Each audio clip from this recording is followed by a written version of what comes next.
and we're back again.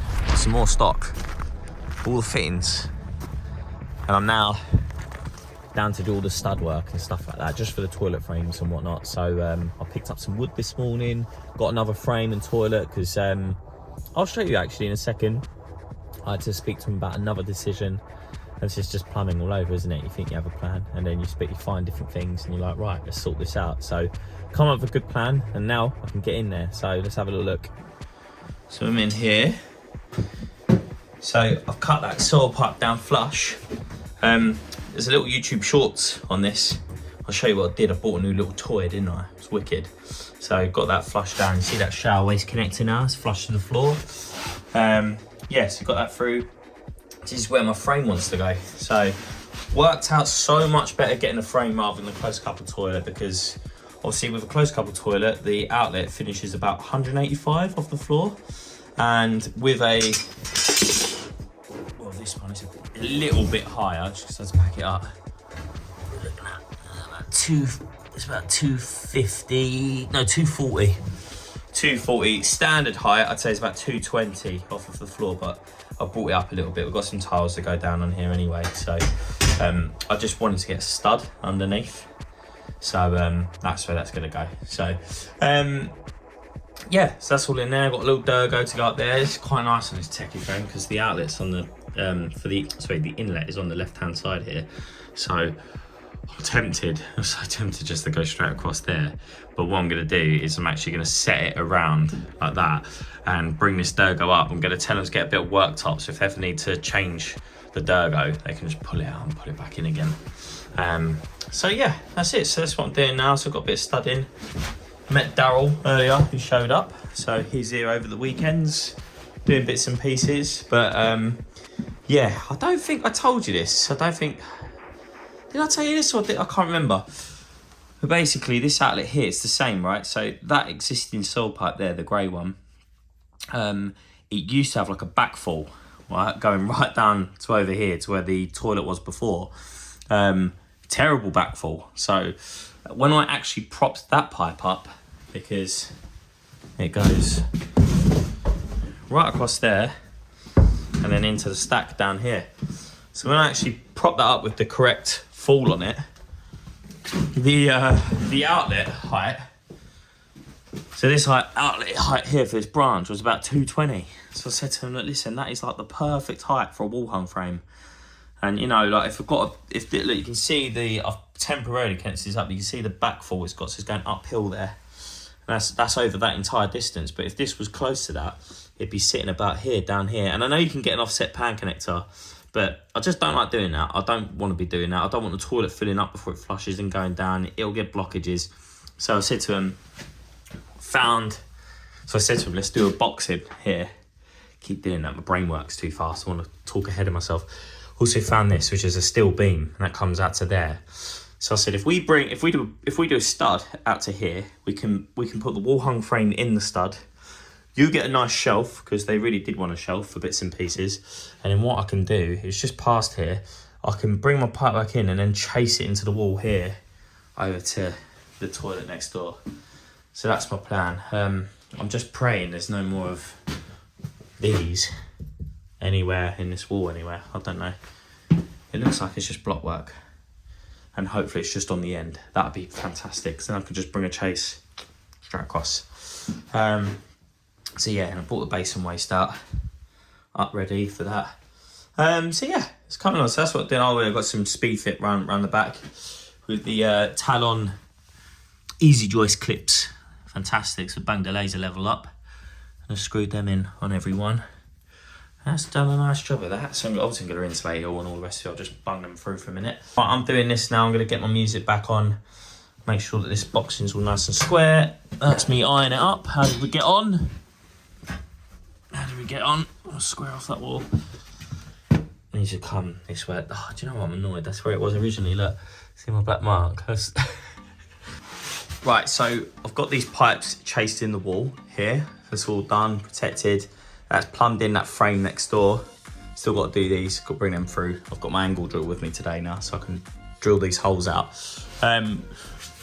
Just bent them around there. I'm gonna insulate all this probably a bit of thicker stuff there than the old hair felt. That was just perfect for there. It's good for the bonding to go onto as well. So you can cut over that. And I've taken a measurement from the ceiling. But don't ever do it from the floor because the floor could raise, you know, you don't know what tiles you're gonna have. So I've taken a measurement down from the ceiling because I know the ceiling isn't gonna change. And I've sort of had an educated guess. That's why I stuck these pipes in at that height, that nothing really should be fixed there. Hopefully even the shower door shouldn't hit there, but I've got my measurements, so no one should hit that in the wall. So that's good. So that's come round. Now I'm just getting this frame in. That's why I thought I'd pause and film for YouTube. This is exactly what I was talking about. So with the frame height, so that's the height we want it at. Got the batten in underneath. Look at this now. Look, perfect. It's got nice fall going down, and it's going to fall all the way there. Whereas if we had a close couple pan, it just would have been a disaster, to be fair. And it's just going to look a lot nicer. Like, you know, we've got this here in this one, and then almost like a matching toilet in there. That's just temporary. Look at that. Whee!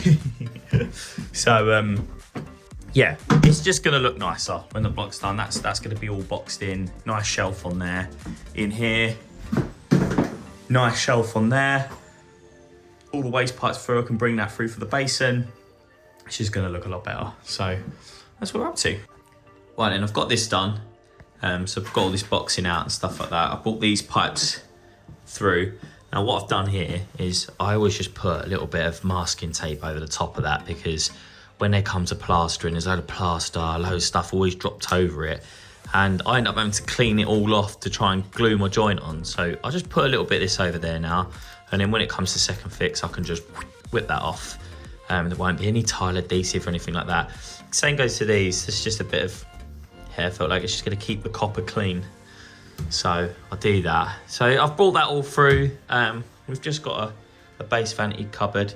I've insulated that all through. You can see it's all connected up. So what I'm doing now, so I've got the shower plate in. So same thing. I don't know if you've seen these plates. They're very good for situations like this. They just hold it in exactly 150, especially if you're doing plastic and stuff. It's all a bit, there's like a little bit of movement in there, but you can see that that's not gonna go anywhere. And you can fix it all in there. So also put the air vents on top there. That just means that the tiler can do a nice neater hole over that. And obviously if you're draining out, relieve the pressure with the air vents there. It's quite handy. So I've brought that through there. I'm just waiting now on the tap and waste for next door. I've put my waste pipe through here. I've just started this shower base in here. So as soon as this tap and waste is here, I've got this basin going on the wall here. It's quite tight in here. It is quite tight, but remember the system, oh, it's not very nice on camera, is it? The compact toilet is going to finish about here. So it is going to be quite tight in here, but this is a nice basin. But what they're going to have is a chrome trap underneath. So whilst that's open on the other side, I'm just going to, I think this is being delivered soon. I can make the waste in, make the drap in and bring it in, a bit of chrome out so it look really nice through there. So that's that. I've obviously just pushed that toilet temporary, so we've got somewhere to go for a wee. Now in here, what I've done, sort of tidied up a bit of this. It was just cables and mess everywhere. I bought, this is the MDPE, hence the MDPE clips.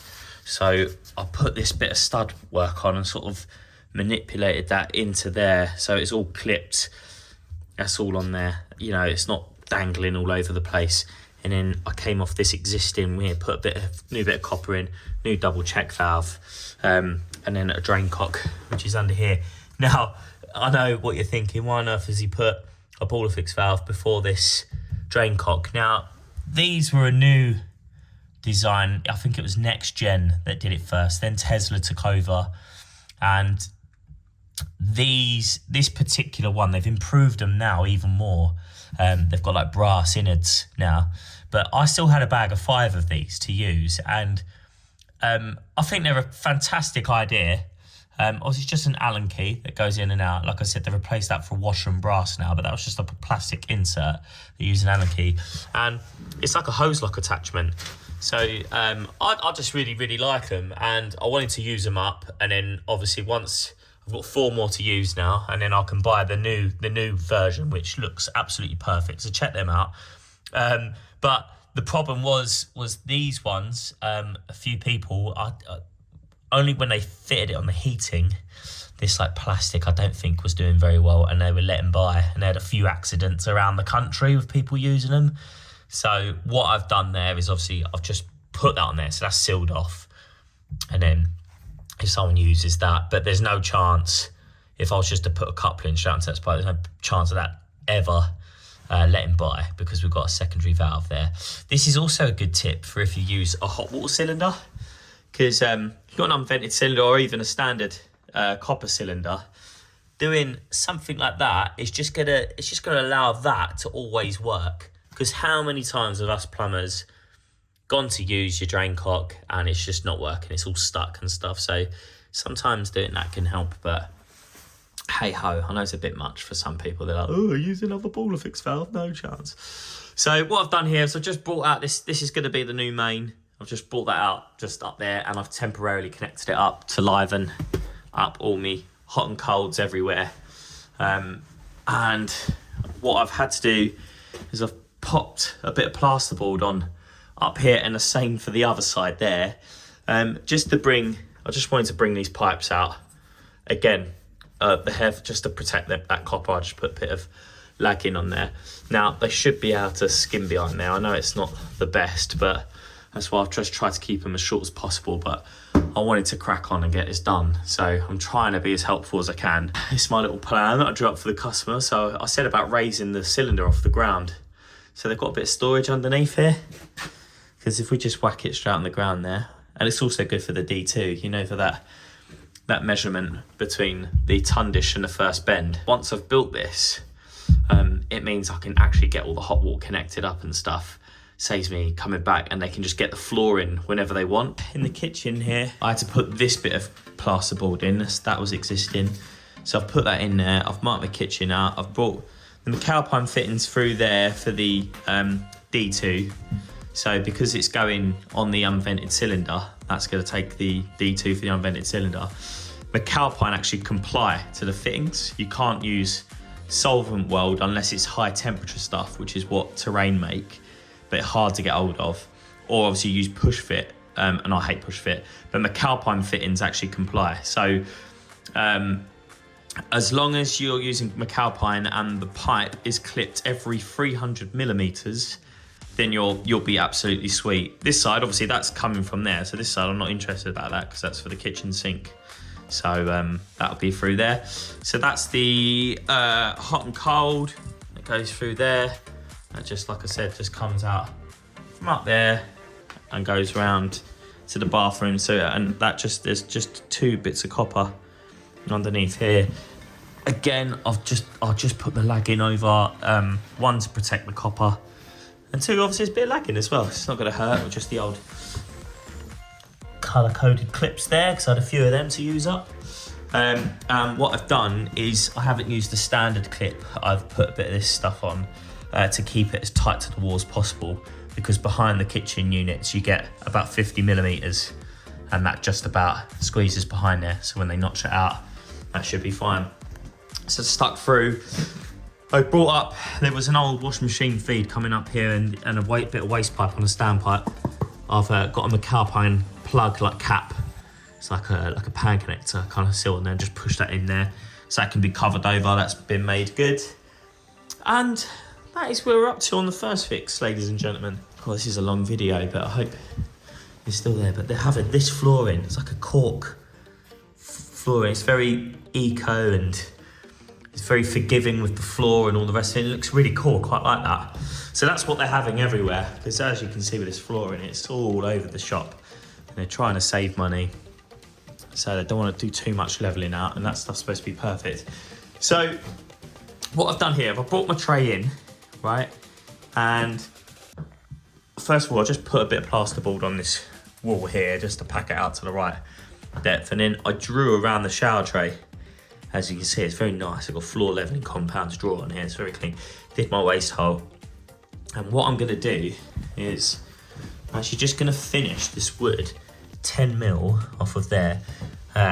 So when this bit of wood comes through like that, they're gonna have their floor in, and then the cork is gonna go, because it's only thin, you saw that, it's just gonna go to the underside of that tray, and that'll be the finish. So that's where I'm at, that's what I'm doing. I'll see you on the other side. Hi, other side here. Right, I made a shorts on that, on how I did that, because I'm trying to promote YouTube through shorts. So I've made my base. Hear how solid that is? Nice and solid. It's like kicking a concrete block. Ridiculous, got that waist in position. I've stabbed them through there. Now, if you haven't seen this before, I made a YouTube shorts on it as well. Essentially, I've taped it all up here because it's a McAlpine fitting, but it's solvent weld to chrome, so you'll see that. I've just stuck them through temporarily for this toilet there. I'm not too fussed about this little bit of plastic being on show here. I literally don't have any copper in the van, and what I'm gonna do is actually, when this is finished and tiled, I'm gonna put a pipe collar on there and then a ball fix valve tight to the collar, so you won't see any pipe work. So it's not bothering me. I've stabbed them through, the bolts ready, so the tiler can go around that and it can bolt onto there. What I've done here is, now I've stabbed that through, I've made a bit of a two-way thing. Fill your buckets up for plastering, or flip it round and fill the toilet up. Oh, didn't even show you. And I made this. So I built all this stud work under here. Brought the base out on the thing because my cylinder is going to sit here in the middle here. Just a little gap this side because the light switch is here. Little gap this side. There are immersion spurs in there. That's my hot, that's my cold, that's my incoming main up there. So I built this. They're going to have a lid on top of that to match the lid on top of there and the lid on top of there. So it also, you lift it up, there's another bit of storage under there, but also gives someone an idea of what's going on behind the walls here. Nice and solid for my unvented cylinder, which is going to be going there. So let's turn this on, and I'll just look. Do not close up, because of course this is going to be a bit of storage room for them, hence why I built it. I built it, one, to get the cylinder up, they can have some storage underneath, and two, they wasn't sure about the flooring. So I said, if I do this, I can sit it on there. They've got a plasterboard and plaster this in before I fit the cylinder, but I can fit the hot water cylinder, and then whenever they decide to get the floor done, they can just floor up to there, and that's just done. So saves me coming back, because I'll tell you one thing I won't do is I won't fit an unvented cylinder and then they cut the floor around that. That's my absolute pet hate. I hate anyone that cuts flooring around stuff. Let's turn it on gingerly, shall we? Now that this is what I was talking about. I was filling a bucket up earlier. Fill that straight up in here. This is a good idea, isn't it?